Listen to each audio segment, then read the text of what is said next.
जिस ट्रेन में सलग ट्रेवल कर रहे थे वो अचानक ऑफ ट्रैक होकर नदी में गिर जाती है, जिसमें 17 लोग डूबकर मारे गए। वहीं पर सलग किसी प्रकार तैरकर ऊपर आ गए, जहां पर रेस्क्यू टीम उनको बचा लिए। फिर इसके अगले साल सलग फर्स्ट टाइम एरोप्लेन में ट्रेवल कर रहे थे, तभी उनके पास वाला गेट खुल गया और सलग बिना पैराशूट के प्लेन से बाहर फेंका गए। अब उधर प्लेन एक पहाड़ से टकराकर क्रैश हो गया, जिसमें 20 लोग मारे गए। वहीं पर सलग एक बार फिर बच गए। वो एक हैशटैग पर गिरे, जिसके कारण उनको सिर्फ खरोच आया और कुछ नहीं। फिर 1966 में सलग जिस बस से ट्रेवल कर रहे थे वो बर्फ के कारण फिसलकर एक नदी में गिर जाती है, जिसमें 4 लोग डूब गए। वहीं पर सलग एक बार फिर बच गए।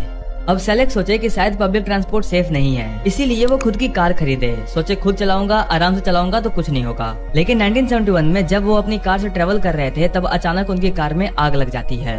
सलग जल्दी से कार के बाहर कूदे और उनके कूदते ही कार का बोनट फट जाता है। फिर 1973 में जब सलग अपनी कार में पेट्रोल भरवा रहे थे तभी अचानक पेट्रोल पंप माल फंक्शन हो गया, जिसके कारण पेट्रोल चारों तरफ फैल गया और भीषण आग लग गई। सलग जल्दी से कार से निकलकर भागे, जिसके कारण वो बाल बचे। लेकिन इस बार उनके सर पर बाल नहीं बचे, सब जल गए। अब उनको लग गया कि शायद कार भी उनके लिए सेफ नहीं है, इसीलिए वो किसी प्रकार का व्हीकल एकदम ना के बराबर यूज करने लगे।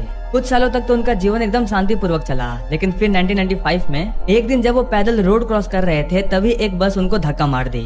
अब कोई और होता तो डेफिनेटली नहीं बचता, लेकिन सलग को बचने के अलावा और कुछ आता ही नहीं। फिर इसके अगले साल 1996 में जब ये माउंटेन पर अपनी कार चला रहे थे तभी अचानक एक मोड़ पर सामने से ट्रक आ गई। अब ऐसे में सलग का दिमाग काम नहीं किया और वो अपनी कार को खाई में कूदा दिए।